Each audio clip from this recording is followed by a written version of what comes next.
ഹരേ കൃഷ്ണ. ഓം നമോ ഭഗവതേ വാസുദേവായ. ഓം നമോ ഭഗവതേ വാസുദേവായ. ഓം നമോ ഭഗവതേ വാസുദേവായ. ഓം അജ്ഞാനതിമിരാന്തസ്യ ജ്ഞാനാഞ്ജനശലാകയ ചക്ഷുരുന്മീലിതം യേന തസ്മൈ ശ്രീ ഗുരവേ നമഃ.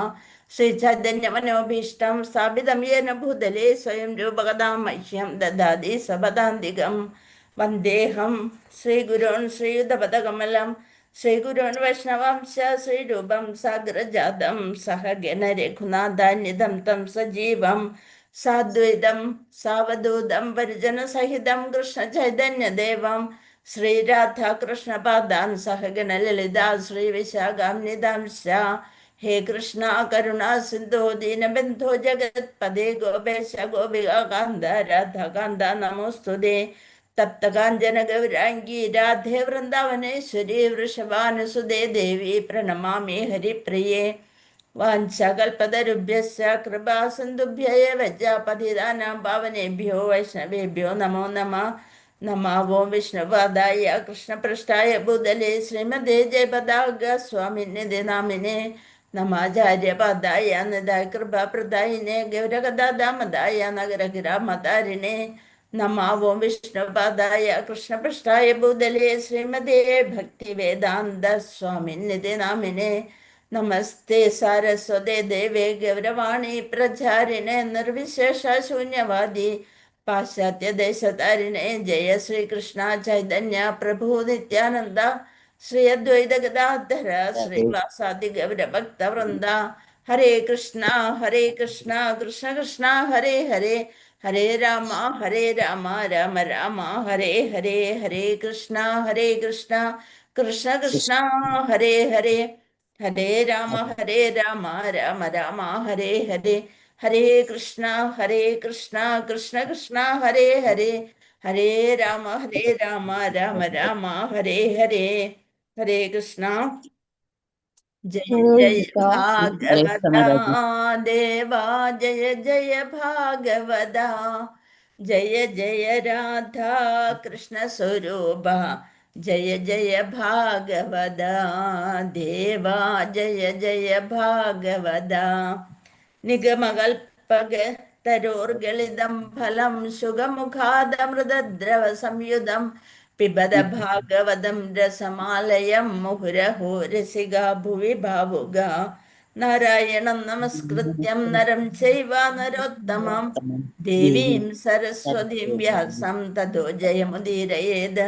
നഷ്ടപ്രായേഷു ഭദ്രേഷു നിത്യം ഭാഗവത സേവയാ ഭഗവതി ഉത്തമ ശ്ലോകേ ഭക്തിർഭവതി നഷ്ടകേ. മൂകം കരോതി വാചാലം പങ്കും ലംഘയതേ ഗിരിം യത്കൃപാതമഹം വന്ദേ പരമാനന്ദമാധവം. ശ്രീഗുരും ദീനതാരിണം മദേകബന്ധോ മത്സംഗിൻ മദ്ഗുരോ മന്മഹാദന മന്നിഷ്ടാരകമദ്ഭാഗ്യ മദാനന്ദ നമോസ്തുതേ. ഗ്രന്ഥരാജ് ശ്രീമദ് ഭാഗവതം की जय.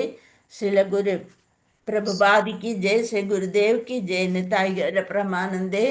हरि हरि बोल. अंतर्राष्ट्रीय कृष्णावबोध समिति मंगलूരു ശ്രീ ശ്രീ രാധാ ഗോവിന്ദ മന്ദിർ ഇന്നത്തെ ഭാഗവതം ക്ലാസ്സിലേക്ക് എല്ലാവർക്കും സ്വാഗതം. ഹരേ കൃഷ്ണ. ഹരേ കൃഷ്ണ മാതാജി. ഹരേ കൃഷ്ണ. പ്രണാം. ശ്രീകൃഷ്ണ ഭഗവാന്റെ ദ്വാരക പ്രവേശം എന്ന അധ്യായമാണ് നമ്മൾ ചർച്ച ചെയ്തുകൊണ്ടിരിക്കുന്നത്. അതില് 19ാമത്തെ ശ്ലോകമാണ് ഇന്ന് നമ്മൾക്ക് നോക്കാനുള്ളത്. ഹരേ കൃഷ്ണ. ഓം നമോ ഭഗവതേ വാസുദേവായ. വാരന്മുഖ്യാശ്ച സദസ്യോ യാനൈസ്തദ്ദർശന ഉത്സുക ലസത്കുണ്ഡല നിർബാധ കപോലവദനശ്രിയ. വാരമുഖ്യ അറിയപ്പെടുന്ന വേശ്യകൾ. ശതശ 100 കണക്കിന്. യാനൈഹി വാഹനങ്ങളിൽ. തദ്ദർശന ഭഗവാനെ ദർശിക്കാൻ വേണ്ടിയിട്ട്, കൃഷ്ണ ഭഗവാനെ ദർശിക്കാൻ വേണ്ടി 100 കണക്കിന് അറിയപ്പെടുന്ന വേശ്യകൾ. വേശ്യകൾ എന്ന് എല്ലാവർക്കും അറിയാം, അവര് വേശ്യകളാണെന്ന് അറിയാം. അവരും കൂടി ഭഗവാനെ കാണാൻ വേണ്ടി അവിടെ എത്തി വാഹനങ്ങളില്. ഉത്സുക അത്യധികം ഉത്സുകരായ. ലസത്ത് തൂക്കിയിട്ടിരിക്കുന്ന. കുണ്ഠല കർണകുണ്ഡലങ്ങൾ വളരെ ഭംഗിയായി അണിഞ്ഞൊരുങ്ങി കമ്മലെല്ലാം ഇട്ട് ആ കർണകുണ്ഡലങ്ങളൊക്കെ നല്ല ഭംഗിയിൽ തൂക്കിയിട്ടിരിക്കുന്നു. നിർബാധ എങ്ങനെയാണ്? ഇത്രയും നെറ്റിയൊക്കെ അത്രയും മനോഹരമായിട്ട് കാണുന്നു. കപോല നെറ്റി, വദന സ്ത്രീയ സൗന്ദര്യം. ഇത്രയും സൗന്ദര്യമുള്ള സ്ത്രീകള്, അവരുടെ വേശ്യാവൃത്തിയാണ് അവരുടെ തൊഴില്. അവരും പല തരത്തിൽ അണിഞ്ഞൊരുങ്ങി കണ്ണഞ്ചിപ്പിക്കുന്ന കർണകുണ്ഡലങ്ങളൊക്കെ അണിഞ്ഞ് നെറ്റിയൊക്കെ അങ്ങനെ ശോഭിക്കുകയാണ്. അങ്ങനെയുള്ളവരും ഭഗവാനെ കാണാൻ വേണ്ടി അവരും വാഹനങ്ങളിൽ കയറി അവിടെ എത്തി. വിവർത്തനം ഭാവാർത്ഥം ശല്യപ്രഭുവാദിക്ക് ജയ്. അതേസമയം 100 കണക്കിന് പേരുകെട്ട വേശ്യകൾ വിവിധ വാഹനങ്ങളിൽ മുന്നോട്ട് പോകുവാൻ തുടങ്ങി. അവരെല്ലാവരും ഭഗവാനെ ദർശിക്കുവാൻ അത്യുത്സുകരായിരുന്നു. അവരുടെ സുന്ദരമായ വദനങ്ങൾ കണ്ണഞ്ചിപ്പിക്കുന്ന കുണ്ഡലങ്ങളാൽ അലങ്കരിക്കപ്പെട്ടിരുന്നു. അവരുടെ നെറ്റിയുടെ സൗന്ദര്യം വർദ്ധിപ്പിച്ചു. അവര് ഏത് ജോലിയാണോ ചെയ്യുന്നത്, അവരുടെ പ്രവർത്തന മണ്ഡലം അതാണെങ്കിലും അവര് ഭക്തരാണ്. ഭഗവാനെ കഴിഞ്ഞ് അവർക്ക് മറ്റെല്ലാം ഉള്ളൂ എന്നുള്ളൊരവസ്ഥയിലാണ്. അങ്ങനെയുള്ളവരെ ഭഗവാൻ എപ്പോഴും അനുഗ്രഹിക്കും. അവരെയും ഭഗവാൻ ശ്രദ്ധിക്കും. എല്ലാവരും ഭഗവാന്റെ മക്കളാണ്.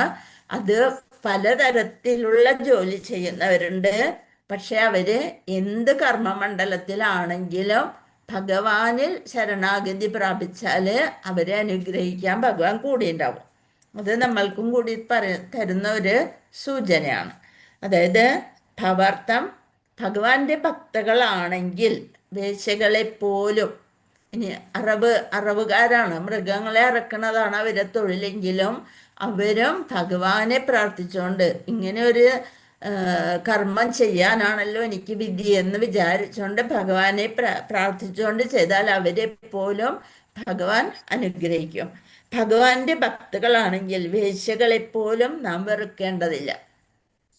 അവര് ഭഗവാന്റെ ഭക്തകളാണ്. കുലം നശിപ്പിക്കുന്ന തൊഴിലാണ് അവര് ചെയ്യുന്നതെങ്കിലും കൂടി അവരെ വെറുക്കേണ്ടതില്ല. ഇന്നും ഭാരതത്തിന്റെ മഹാനഗരങ്ങളിൽ ഭഗവാന്റെ ആത്മാർത്ഥ ഭക്തകളായ നിരവധി വേശ്യകളുണ്ട്. സാഹചര്യങ്ങളുടെ സമ്മർദ്ദം നിമിത്തം ചിലപ്പോൾ അവര് ഒരു ചതി പറ്റിയിട്ട് ഉള്ളതായിരിക്കും. അവരെ പിന്നെ സമൂഹം മാറ്റി നിർത്തിയിരിക്കുന്നത്. അവർ ആ തൊഴില് സ്വീകരിക്കേണ്ട ഒരവസ്ഥയിലേക്ക് എത്തിച്ചേരും. അപ്പൊ അങ്ങനെയുള്ളവരും ഭഗവാന്റെ ഭക്തരാണെങ്കിൽ ഭഗവാൻ അവരെ വേർതിരിച്ച് കാണില്ല. ഒരുപക്ഷെ സമൂഹത്തിൽ അത്ര മാന്യത കൽപ്പിക്കപ്പെടാത്ത തൊഴിലിൽ ഏർപ്പെടേണ്ടതായി വന്നേക്കാം. എന്നാൽ അത് ഭഗവത് ഭക്തിയുത സേവന നിർവഹണത്തിന് പ്രതിബന്ധമാകുന്നില്ല. അവരതിൽ നിന്ന് കിട്ടുന്ന പൈസ വാങ്ങിക്കാനും ഭൗതിക സുഖങ്ങളെ ആസ്വദിക്കാനുമാണെങ്കിൽ അവരെ ഭഗവാൻ മാറ്റി നിർത്താനും ചെയ്യും. പക്ഷേ അവര് ജീവിതത്തിന് വേണ്ടി ഒരു തൊഴിൽ സ്വീകരിച്ചു ഭഗവാന്റെ ഭക്തരാണെങ്കിൽ ഭഗവാൻ അവരെ ഒരിക്കലും അകറ്റി നിർത്തില്ല. ഭഗവത് ഭക്തിയുത സേവന നിർവഹണത്തിന് ഏതൊരു തൊഴിലും പ്രതിബന്ധമാകുന്നില്ല. ഏത് സാഹചര്യത്തിലായാലും ഭഗവത് ഭക്തിയുത സേവനം അപ്രതിരോധ്യമാകുന്നു. അക്കാലത്തും, അതായത് 5000 വർഷങ്ങൾക്ക് മുമ്പും ശ്രീകൃഷ്ണ ഭഗവാൻ വസിച്ചിരുന്ന ദ്വാരക പോലുള്ള നഗരത്തിലും വേശ്യകൾ ഉണ്ടായിരുന്നുവെന്ന് ഇതിൽ നിന്നും മനസ്സിലാകുന്നു. അന്നും ഉണ്ടായിരുന്നു, ഇപ്പോഴുമുണ്ട്. ബോംബെയിലും അങ്ങനെയുള്ള ചുവന്ന തെരുവുകൾ എന്നറിയപ്പെടുന്ന സ്ഥലങ്ങളിലൊക്കെ ഇപ്പോഴും അവരുടെ കുലത്തൊഴിലായിട്ട് അങ്ങനെ അവർ ജീവിച്ചു പോവുകയാണ്. സമൂഹത്തിന്റെ ഉചിതമായ പരിപാലനത്തിന് വേശ്യകൾ അവശ്യ പ്രജകളാണെന്ന് ഇത് അർത്ഥമാക്കുന്നു. അങ്ങനെ ഒരു തൊഴില് അവർക്കുമുണ്ട്. സർക്കാർ മദ്യശാലകൾ തുറക്കുന്നു. ഇപ്പൊ മദ്യം കഴിക്കാൻ പാടില്ല, ബോട്ടിലിന്റെ മുകളിൽ തന്നെ എഴുതി വെച്ചിട്ടുണ്ട്, മദ്യം ആരോഗ്യത്തിന് ഹാനികരമെന്ന് എഴുതി വെച്ചിട്ടുണ്ട്. പക്ഷേ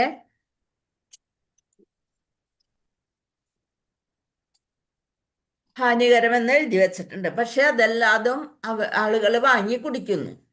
അപ്പൊ സർക്കാർ, നമ്മൾ വിചാരിക്കും മദ്യനിരോധനം എന്നൊക്കെ പറയണം, അപ്പൊ സർക്കാരിന് ഇത് തുറക്കാതെ ഇരുന്നാലോ, മദ്യശാലകൾ നിർത്തലാക്കിക്കൂടെ എന്ന് നമ്മൾ ചിന്തിക്കും. പക്ഷേ അങ്ങനെയല്ല. സർക്കാർ മദ്യശാലകൾ തുറക്കുന്നുവെങ്കിലും ഭരണകൂടം മദ്യപാനത്തെ പ്രോത്സാഹിപ്പിക്കുന്നുവെന്ന് അതിനർത്ഥമില്ല. എന്താണ് അങ്ങനെ? അതല്ലെന്നുണ്ടെങ്കിൽ അവര് ആവശ്യമില്ലാത്ത കരളിന് ഇത് വിഷം ചേർത്ത മദ്യത്തിന്റെ പിറകെ പോകും. എന്തായാലും അത് കുടിക്കേണ്ടവരെന്തായാലും അതിന്റെ പിന്നാലെ പോയിരിക്കും.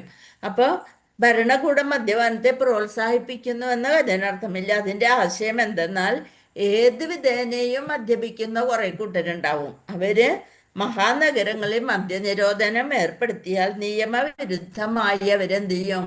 മദ്യത്തിന്റെ കള്ളക്കടത്ത് ആരംഭിക്കും. അപ്പൊ കള്ളക്കടത്ത് നടത്തുന്നതിന് പ്രേരണയുണ്ടായ അനുഭവം ഉണ്ടായിട്ടുണ്ട്. അതുകൊണ്ടാണ് നമ്മൾ മദ്യശാലകൾ നിരോധിക്കാത്തത്.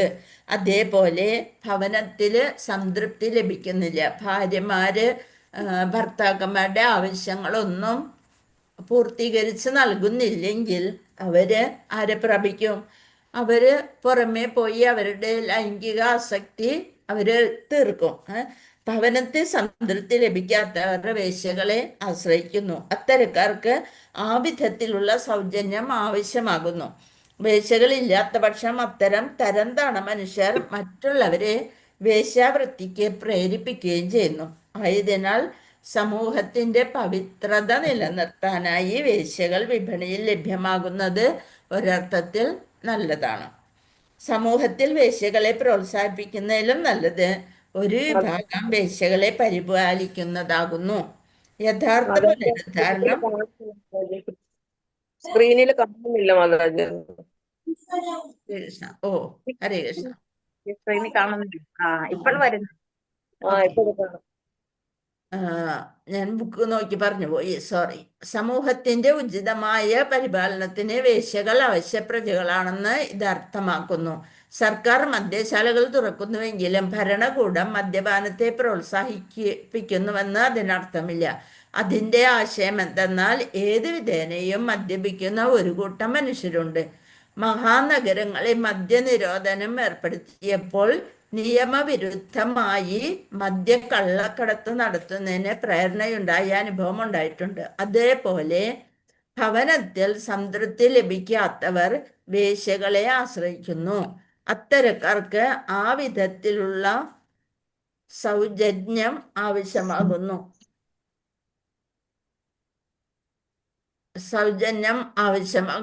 വേശ്യകളില്ലാത്ത പക്ഷം അത്തരം തരംതാണ മനുഷ്യർ മറ്റുള്ളവരെ വേശ്യാവൃത്തിക്ക് പ്രേരിപ്പിക്കുന്നു. ആയതിനാൽ സമൂഹത്തിന്റെ പവിത്രത നിലനിർത്താനായി വേശ്യകൾ വിപണിയിൽ ലഭ്യമാകുന്നത് ഒരർത്ഥത്തിൽ നല്ലതാണ്.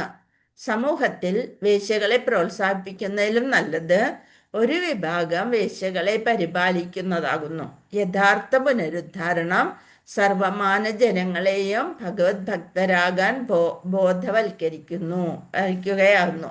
ഭഗവത് ഭക്തരായി കഴിഞ്ഞാൽ ഒരിക്കലും അവര് തെറ്റായ മാർഗത്തിലേക്ക് നീങ്ങില്ല. അവര് സ്വന്തം ഭാര്യയില് തന്നെ സുഖം കണ്ടെത്തുന്നു. അത് ജീവിതത്തിന്റെ എല്ലാ ഘടകങ്ങൾക്കും വിരാമമിടുന്നു. അപ്പൊ അങ്ങനെയാണ് നമ്മ ഓരോ കാര്യങ്ങള് നിർത്തലാക്കിക്കൂടെ എന്ന് ചോദിക്കുമ്പോൾ മറ്റൊരു വശം കൂടി അതിനുണ്ട്. അതുകൊണ്ടാണ് ഇങ്ങനെയൊക്കെ വിശദമായിട്ട് പറയുന്നത്. വിഷ്ണു സ്വാമി വൈഷ്ണവ സമ്പ്രദായത്തിലെ ഒരു മഹാ ആചാര്യനായ വില്ലമംഗല ഠാക്കൂർ ഒരു ഉദാഹരണം പറയാണ്. വിഷ്ണുസ്വാമി വൈഷ്ണവ സമ്പ്രദായത്തിലെ ഒരു മഹാ ആചാര്യനായിരുന്നു വില്ലമംഗലം ഠാക്കൂർ. അദ്ദേഹത്തിന്റെ ഗാർഹ്യ ജീവിതത്തിൽ ഒരു വേശ്യയോട് അമിത ആസക്തനായിരുന്നു അദ്ദേഹം. ആ വേശ്യ ഒരു ഭഗവത് ഭക്തയായിരുന്നു. ഒരു രാത്രിയിൽ കനത്ത പേമാരിയിലും ഇടിമിന്നലിലും ഠാക്കൂർ, ആ വേശ്യയുടെ പേരാണ് ചിന്താമണി, ചിന്താമണിയുടെ വീട്ടിലേക്ക് വന്നു. തിരമാലകൾ നിറഞ്ഞ നുരഞ്ഞൊഴുകുന്ന പുഴ കടന്ന് അത്രയും ഭയാനകമായ ഒരു രാത്രിയിൽ ഠാക്കൂറിന് എങ്ങനെ വരാൻ കഴിഞ്ഞു എന്നതിൽ ചിന്താമണി ആശ്ചര്യഭരിതയായി. വലിയ മതിലൊക്കെ ഉണ്ടായിരുന്നു. ആ മതിലൊക്കെ ഒരു കയറ് കണ്ടു. ആ കയറുമ്മ കയറി പിടിച്ച് അപ്പുറം കടന്നു. കയറല്ലായിരുന്നു, അത് പാമ്പായിരുന്നു. എന്നിട്ടും ഒരു പേടിയും ഇല്ലാതെ അദ്ദേഹം അന്ന് രാത്രി ആ ചിന്താമണിയെ പ്രാപിക്കണം എന്നുള്ള ഒരു ചിന്ത മാത്രമായിട്ട് ആ വേശ്യയുടെ വീട്ടിലേക്ക് എത്തി.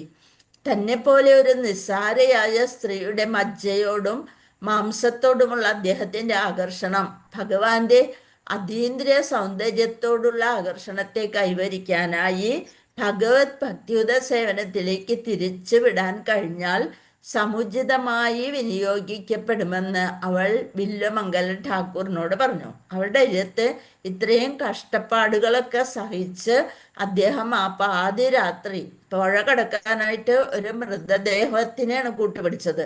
ഒരു തടിയാണെന്ന് കരുതി അതിൽ തൂങ്ങിയിട്ടാണ് ഇപ്പുറം കടന്നത്. പക്ഷെ അതൊരു മൃതദേഹമായിരുന്നു. അത്ര പോലും ചിന്തിക്കാതെ കൂരാക്കൂരിട്ട് ഇത്രയും പുഴയാണെങ്കിൽ നിറഞ്ഞ് കവിഞ്ഞൊഴുകുന്നു. എന്നിട്ടും അദ്ദേഹം അത്രയും ഇതോടുകൂടി എന്തായാലും അവിടെ എത്തിയേ പറ്റുള്ളൂ എന്നുള്ള എന്തിനു വേണ്ടി ആ രാത്രിയില് ആ വേശ്യയുടെ മജ്ജയോടും മാംസത്തോടുമുള്ള അദ്ദേഹത്തിന്റെ ആകർഷണം.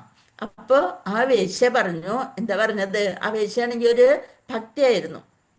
വില്ലമംഗലം ഠാക്കൂറിനോട് പറഞ്ഞു, ഇത്ര കഷ്ടപ്പാടുകൾ സഹിച്ച് നിങ്ങൾ എൻ്റെ അടുത്തേക്ക് എത്തുകയാണെങ്കിൽ ഇത്രയും സർവ ആകർഷകനായ ഭഗവാനിലേക്കാണ് നിങ്ങളുടെ ശ്രദ്ധ തിരിച്ചു വിടുന്നുണ്ടെങ്കിൽ നിങ്ങൾക്ക് ഇതൊരു കുറച്ച് സമയത്തിൽ അത് തീരും, ആ ആസക്തി തീരും, എന്നിട്ട് നിങ്ങൾ തിരിച്ചു പോവുകയും ചെയ്യും.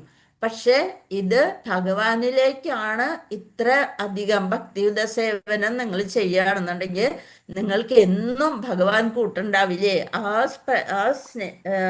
ആസക്തി എന്നും നിലനിൽക്കില്ലേ എന്ന് ചോദിച്ചു. ആ വേശ്യയുടെ വാക്കുകളാൽ അദ്ദേഹം ആത്മസാക്ഷാത്കാരത്തിലേക്ക് തിരിച്ചു വന്നു.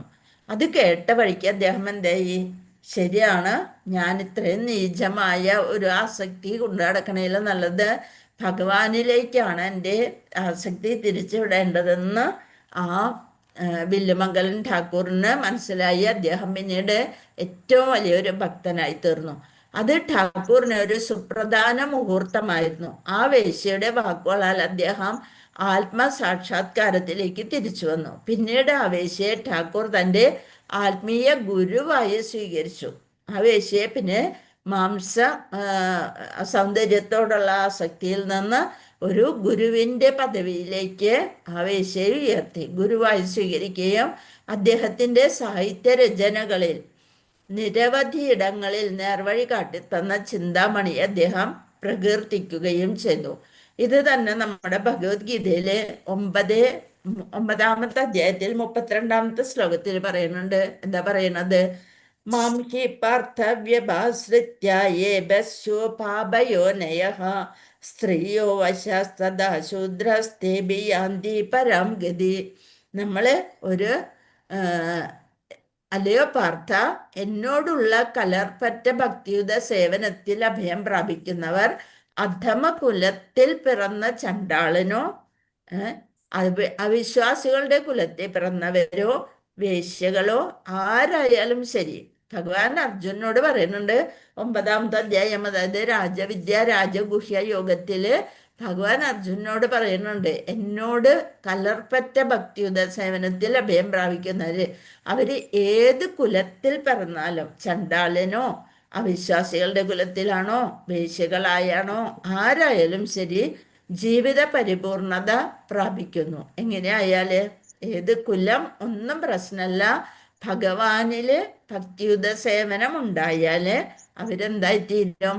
അവര് ഭക്തിയുടെ ജീവിത പരിപൂർണത പ്രാപിക്കുന്നു. എന്തെന്നാൽ നീചജന്മമോ ഹീനമായ തൊഴിലേർപ്പെടുന്നതോ ഭക്തിയുത സേവന മാർഗത്തിലെ പ്രതിബന്ധങ്ങൾക്ക് ഒന്നും ഒരു കാരണമാകുന്നില്ല.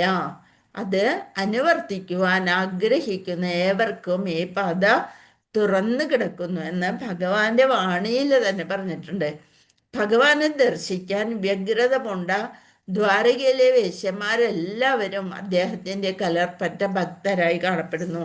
അവരുടെ തൊഴില് വേശ്യാവൃത്തിയാണെങ്കിലും അവർ ഭഗവാനിൽ അത്രയും ഭക്തരാണ്. അപ്പോ അവരുടെ അരിയത്ത് വരുന്ന ആ നീചന്മാരെ കൂടി ഭക്തരാക്കി തീർക്കാൻ അവർക്ക് സാധിക്കുമെന്ന് ഭഗവാൻ ഉറപ്പുണ്ട്.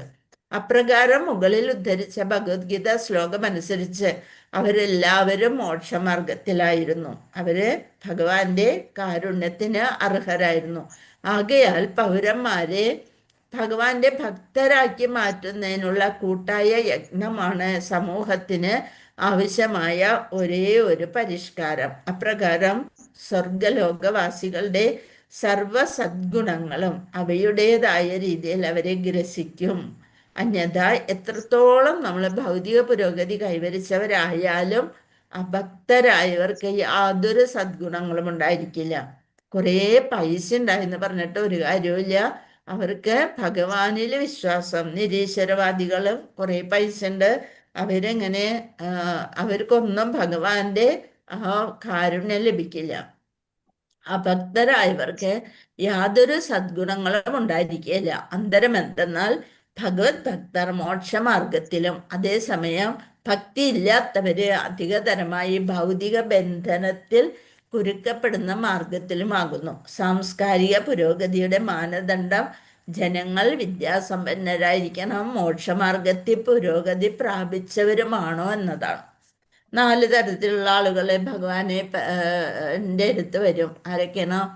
ആർത്തോ, അർത്ഥാർത്ഥി, ജിജ്ഞാസു, ജ്ഞാനി. ജ്ഞാനി.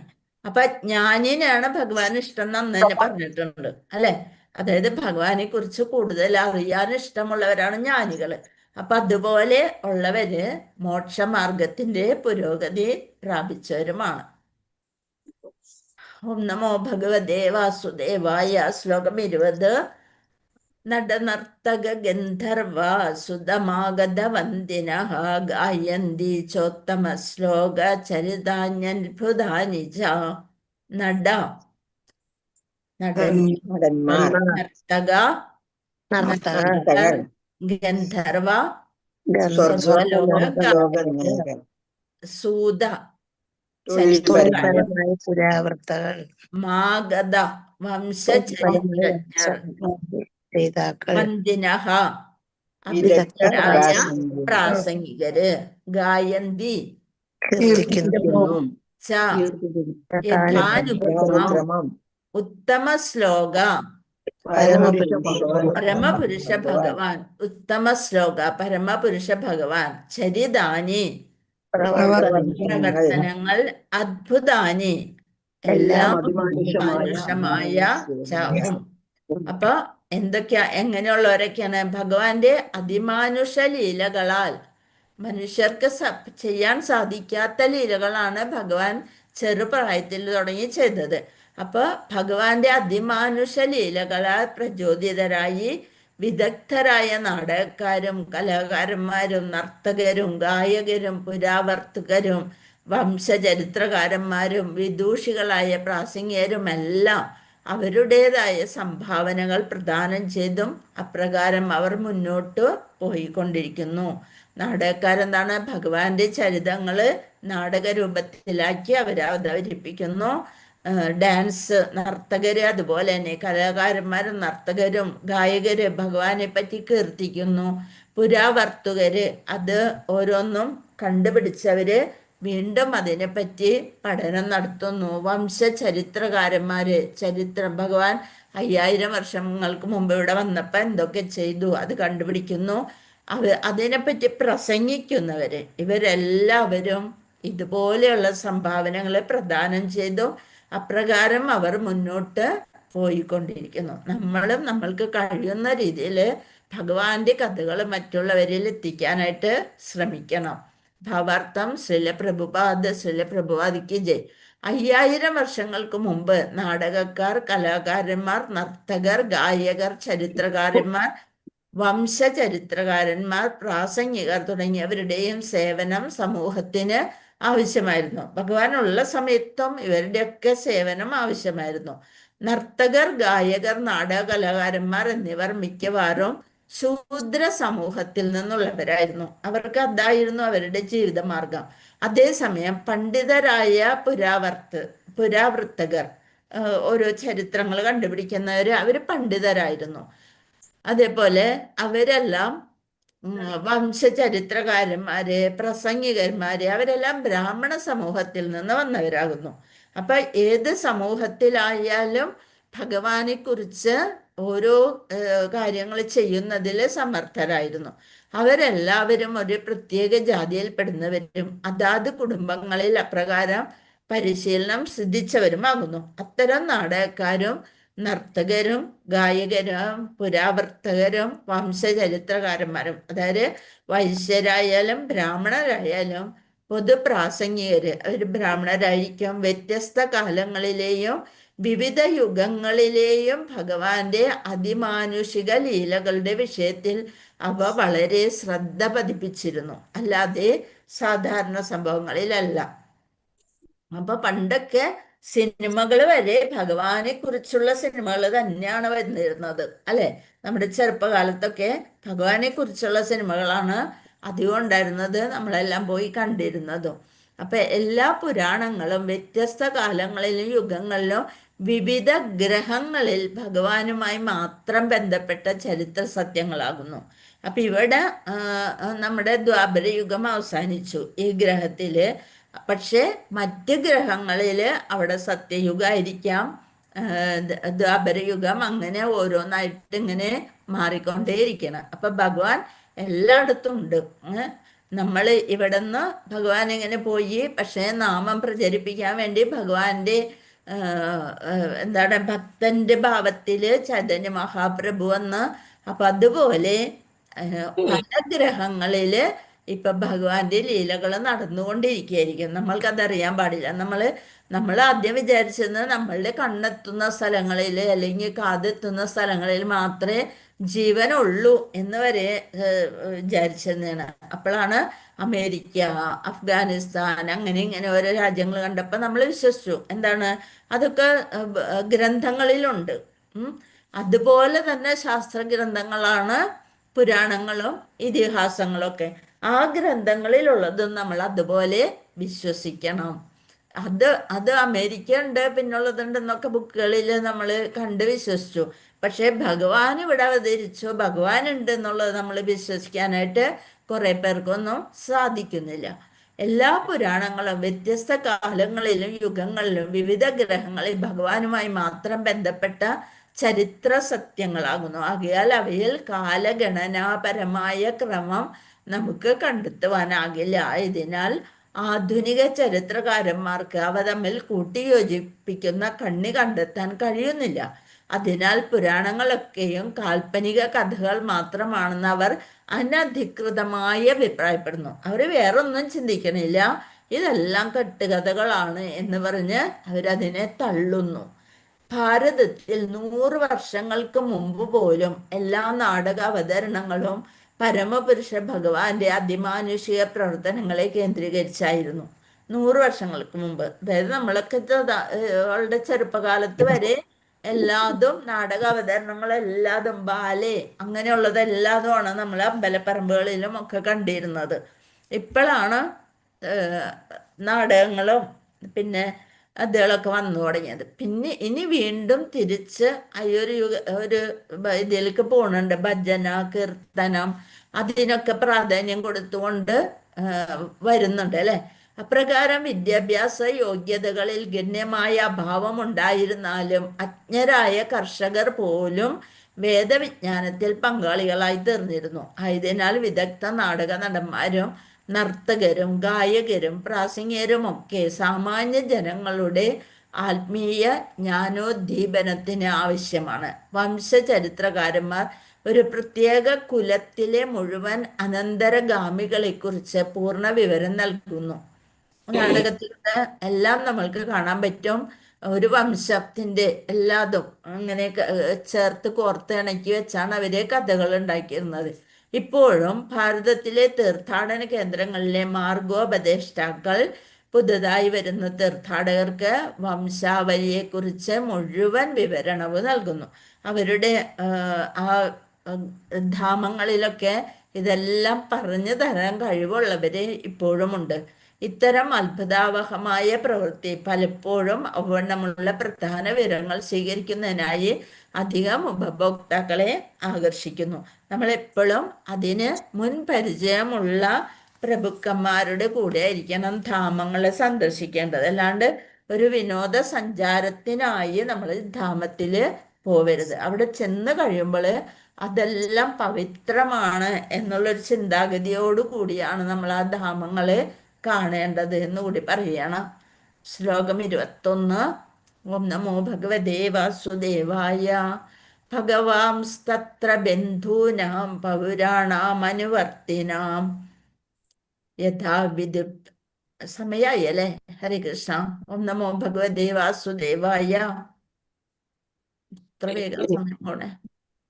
വാഞ്ചകൽപതരുഭ്യശ്ച കൃപാസിന്ധുഭ്യേവ ച പതിതാനാം പാവനേഭ്യോ വൈഷ്ണവേഭ്യോ നമോ നമഃ. അനന്തകോടി വൈഷ്ണവ ഭക്തവൃന്ദി की जय. श्रील प्रभुपाद की जय. श्री गुरुदेव की जय. निताय गौर प्रमानंदे. हरि हरि बोल. हरे कृष्ण.